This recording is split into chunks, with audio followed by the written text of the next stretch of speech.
हरे कृष्णा। अध्याय 1 श्लोक संख्या 41। शंकरो नरकायैव कुलघ्राणानां कुलस्य च पतन्ति पितरो हेषां लुप्तपिंडोदक क्रिया।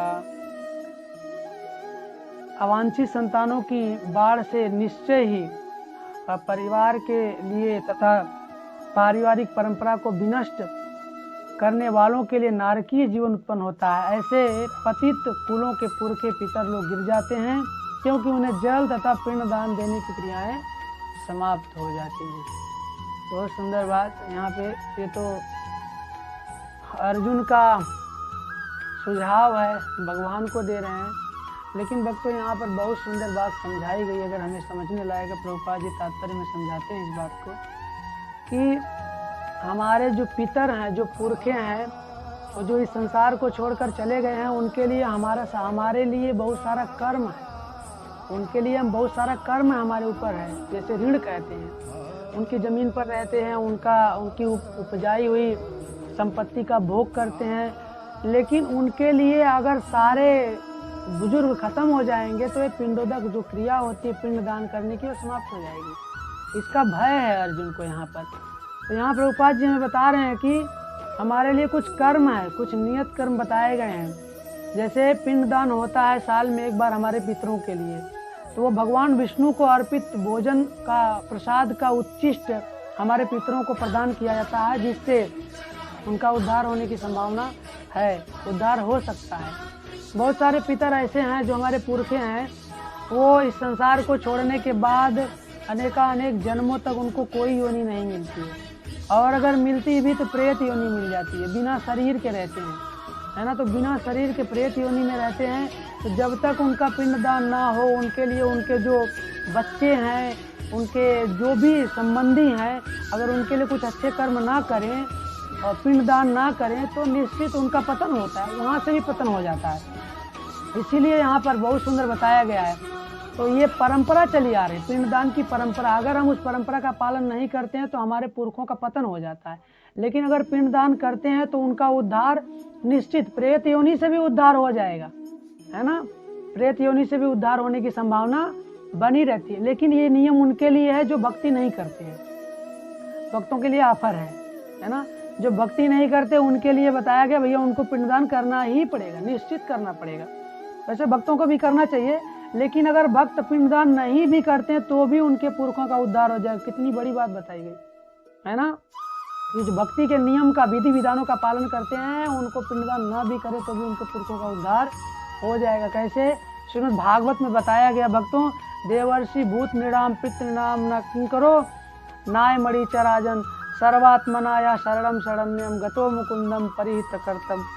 कहते हैं कि जो पुरुष जिसने भगवान मुकुंद की शरण ग्रहण कर ली है, उनके ऊपर जो ऋण है, देवताओं का ऋण है, पितरों का ऋण है ना, धरती का ऋण है, ये जो माता का ऋण है, पिता का ऋण है, सबका जो ऋण है ना, वो ऋणों से मुक्त हो जाएगा। अगर कोई भक्ति करता है, हरे कृष्ण महामंत्र का जप करता है, तो इन प्रकार के ऋणों से मुक्त हो जाएगा। नहीं तो भक्तों और कोई मुक्त होगा नहीं, है ना।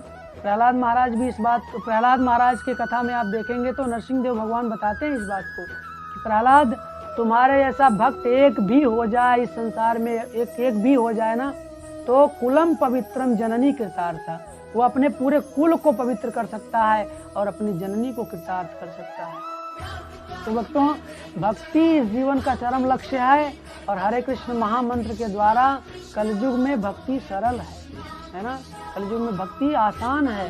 तो हमें हरे कृष्ण महामंत्र का जप करके कितना लाभ मिलने वाला है कि हमारे जो पूर्वज हैं वो कहीं ना कहीं प्रेत योनि में, किसी न किसी योनि में भटक रहे होंगे। कितनों को शरीर नहीं मिला, कितनों को शरीर मिल भी गया होगा, या तो कुछ लोग ऐसे होंगे पितृलोक में फंसे होंगे।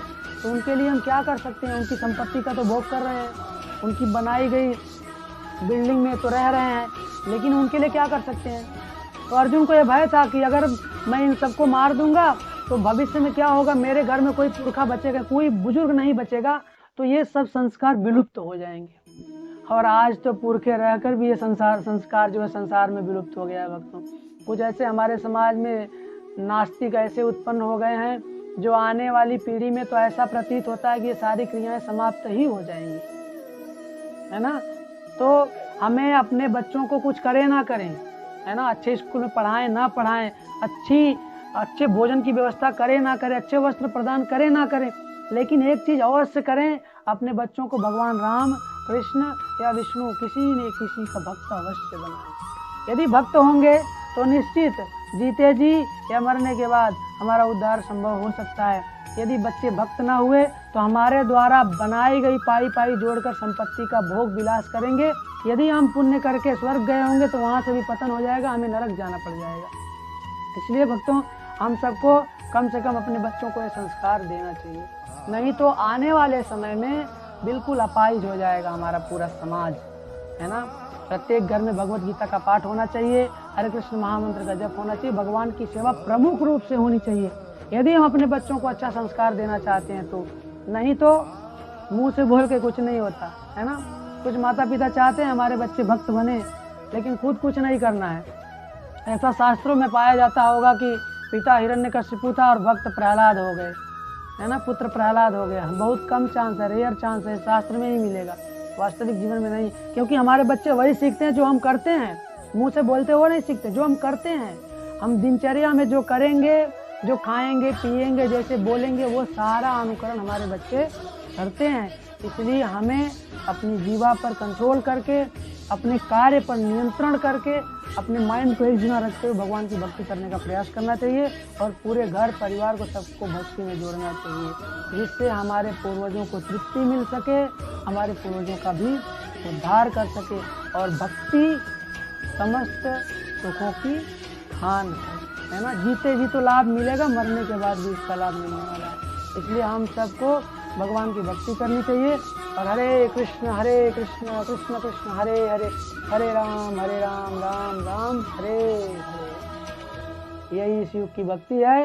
हरे कृष्ण महामंत्र को जप करें और स्वस्थ रहें, मस्त रहें, हरि नाम में व्यस्त रहें। हरे कृष्ण।